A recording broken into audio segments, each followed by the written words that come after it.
श्री स्वामी समर्थ मैत्रिणींनो, तुमचं माझ्या या यूट्यूब चॅनलवर खूप खूप स्वागत आहे. तुम्ही खवय्या आहात, खाण्याची खूप आवड आहे, तर तुम्ही बरोबर जागेवर आहात.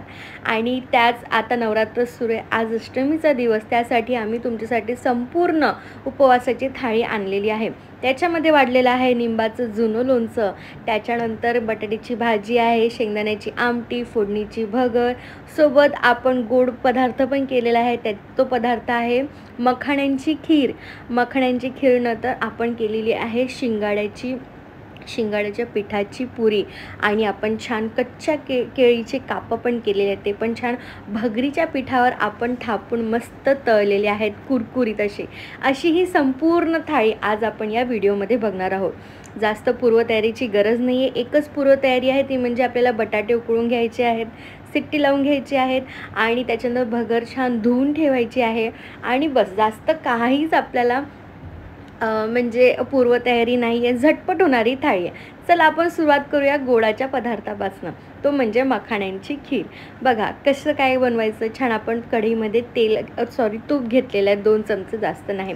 आणि ही थाळीनं खूप जास्त हेल्दी आहे. त्याच्यामध्ये आपण घातलेले आहेत ड्रायफ्रूट्स आणि मस्त त्याला आपण छान तुपावर भाजून घेणार आहोत ड्रायफ्रूट्सला आणि मस्त खमंग होतपर्यंत आपण भाजून घेणार आहोत. बाजूला जर तुम्ही भांडं बघत असाल, त्याच्यामध्ये आपण बटाटे ठेवले आहेत. छान बघा अशा प्रकारे झाले आहेत. आपण काजू आणि बदाम आपले छान भाजून त्याच्यानंतर आपण ते काढून घेतले आणि ते थंड व्हायला ठेवून घ्या. आणि त्याच्यानंतर आपण मखाणे पण छान परतून घेणार आहोत तुपावर. खमंग असा मस्त असे खमंग असे कुरकुरीत होतपर्यंत बघा अशा प्रकारे आपण छान हे जे मखाणे आहेत बघा असे कुरकुरीत होतपर्यंत आपण हे ना भाजून घेणार आहोत. थोडा वेळ अजून भाजून घेऊया आणि त्याच्यानंतर आपण त्याला बारीक करून घेणार आहोत. थोडे आपण काजू घातलेले आहे, बदाम घातलेले आहे मिक्सरच्या भांड्यामध्ये आणि त्याच्यामध्ये मखाणे घालूया. सर्व मखाणे आपल्याला बारीक नाही करायचे आहे, फक्त थोडेच करायचे आहे. ते आपले झालेले आहे. आता आपण पुढची कृती करूया. पुढची कृती काय, आपण मस्त एक भांडं घेतलेलं आहे, त्याच्यामध्ये आपण दूध घातलेलं आहे, भरपूर दूध घातलेलं आहे आणि हे छान आपण उकळून घेणार आहोत दूध. आणि आपल्याला सोबतच लागणार आहे, त्याच्यामध्ये आपण साखर घातलेली आहे. साखर जर तुम्ही डायबिटीज किंवा शुगर असेल तर कमी घाला आणि नाही घातली तरी चालतं, मखाण्यांमध्ये स्वीटनेस असतो. त्याच्यानंतर आपण ते जे बारीक केलेलं होतं ड्रायफ्रूट्स आणि थोडे मखाणे ते पण घातलेले, कारण खिरीला घट्टपणा येईल. अशा प्रकारे बघा मस्त झाली, इतकी झटपट होणार, 10 मिनटात होणारी ही खीर आहे, मग ती पण मखाण्यांची. बघा अशा प्रकारे आता आपण ते बाकीचे मखाणे आणि जे ड्रायफ्रूट्स आपण बारीक नव्हते केले ते पण आपण त्याच्यामध्ये घातलेले आहे. त्याच्यात घातलेली आपण वेलची पूडसुद्धा. आणि बघा वेलची पूड, गोडाच्या पदार्थामध्ये वेलची पूड घातली की त्याची आणखी चव वाढते. अशा प्रकारे आपली जी आहे खीर रेडी आहे. मस्त छान उकळू द्यायचं. थोडंसं जे मखाणे आपण बारीक केले आहेत ना, त्याच्यामुळे त्या खिरीला घट्टपणा येणारच आणि ही खूप टेस्टी आणि हेल्दी तर आहेच आहे. बघा अशा प्रकारे आपली खीर रेडी आहे आणि बघा अशा आपण प्लेटिंग करून दाखवते तुम्हाला. आता याच्यानंतर आपला एक पदार्थ झालेला आहे. टोटल 8 ते 9 पदार्थ आहेत. आता त्याच्यातला एक पदार्थ आपला झालेला आहे.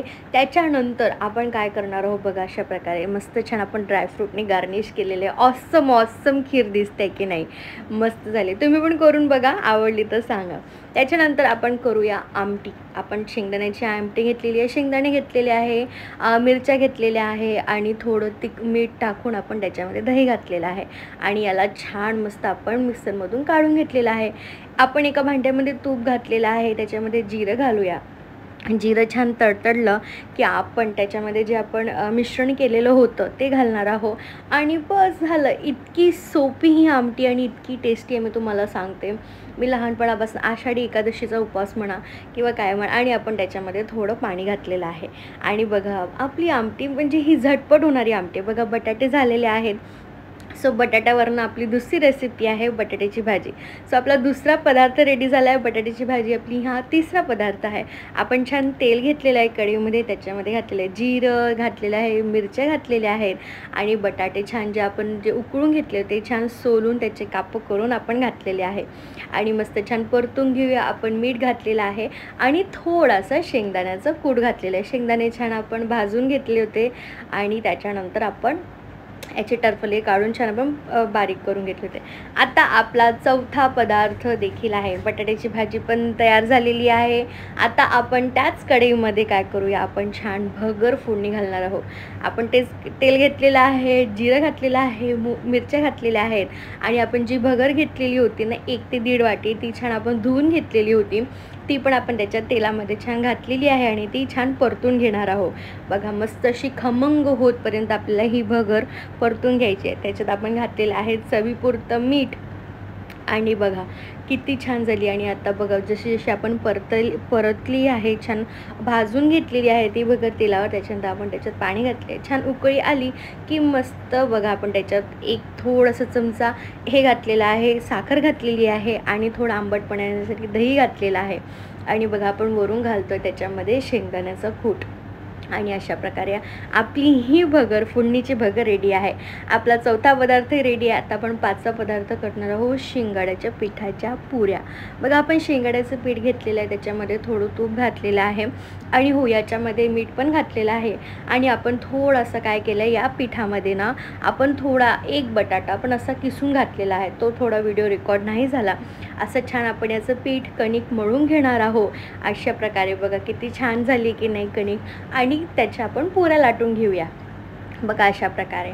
आणि सोबतच आपण कच्च्या केळीचे कापं पण देखील केले आहेत. ते आपण कापं केलेत आणि ते काय केले कापण आपण भगरीच्या पिठामध्ये मीठ घातलं आणि ते आपण असे डीप करून भगरीच्या पिठामध्ये आपण ते तळून घेतलेले आहे. बघा अशा प्रकारे आपल्या शिंगाड्याच्या पिठाच्या पुऱ्या रेडी आहे. आपण तळून घेणार आहोत छान सोनेरी होतपर्यंत. बघा अशा प्रकारे मस्त कमी आचेवर आपण तळून घेणार आहोत या पुऱ्या. मस्त दिसतंय की नाही. आणि त्याच्यानंतर आपण केळीचे कापं पण लागोपाठ तळून घेणार आहोत. त्याच्यानंतर आपण साबुदाण्याचे पापड, बटाट्याचे पापड, साबुदाण्याची चकली, माफ करा साबुदाण्याची चकली आहे, बटाट्याचे पापड आणि बटाट्याचे वेफर्स आहेत, हे आपण सर्व तळून घेणार आहोत. आणि बघा आपल्या जेवढे पण पदार्थ आहेत ते ऑलमोस्ट सर्व रेडी आहेत. बघा पुरी झालेली आहे सोनेरी होतपर्यंत, मस्त कुरकुरीत पुरी झालेली आहे ही. आणि बघा आपण छान 2 ते 3 पुऱ्या तळून घेऊया आणि मस्त अप्रतिम मस्त खायचं, मस्त राहायचं, टेन्शन काही घ्यायचं नाही. आणि बघा अशा प्रकारे छान आपण कमी आचेवर पुरीवर असं तेल हे करत आपण हे तळून घेऊ. बघा किती छान फुलली आहे की नाही पुरी, एकदम आपल्या साध्या पुरीसारखीच फुललेली आहे.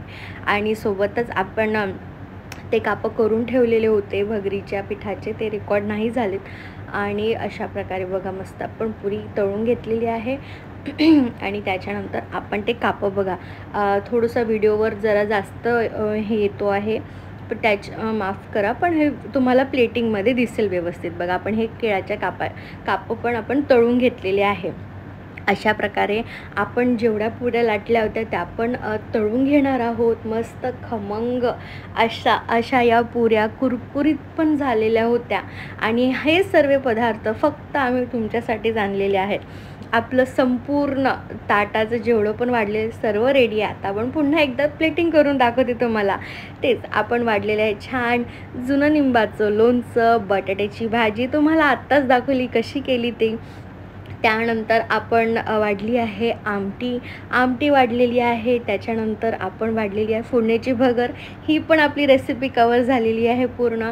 त्याच्यानंतर पापड, वेफर्स आणि साबुदाणा बटाट्याची चकली देखील वाढलेली आहे. सोबतच आपण खीर पण केलेली होती, ती पण रेसिपी आज कवर झालेली आहे, हो की नाही. आणि बघा तुम्हाला कशा वाटल्या या सर्व रेसिपी आम्हाला नक्की सांगा. बटाट्याचे कापं आपण तळून घेतले होते पुरीच्या नंतरच. आपण वाढलेली आहे खीर आणि आपण वाढलेली आहे शेंगाड्याच्या पुऱ्या. कशा वाटताय खरं तुम्ही आम्हाला सांगा. हे सर्व पदार्थ अप्रतिम झाले होते. आज अष्टमीचा दिवस आहे, तुम्ही पण हे करून बघा आणि आम्हाला आवडलं तर लाईक करा, कमेंट करा आणि सबस्क्राईब देखील करा. ही पूर्ण रेसिपी फक्त तुमच्यासाठीच आहे, एक्सक्लुझिव्हली.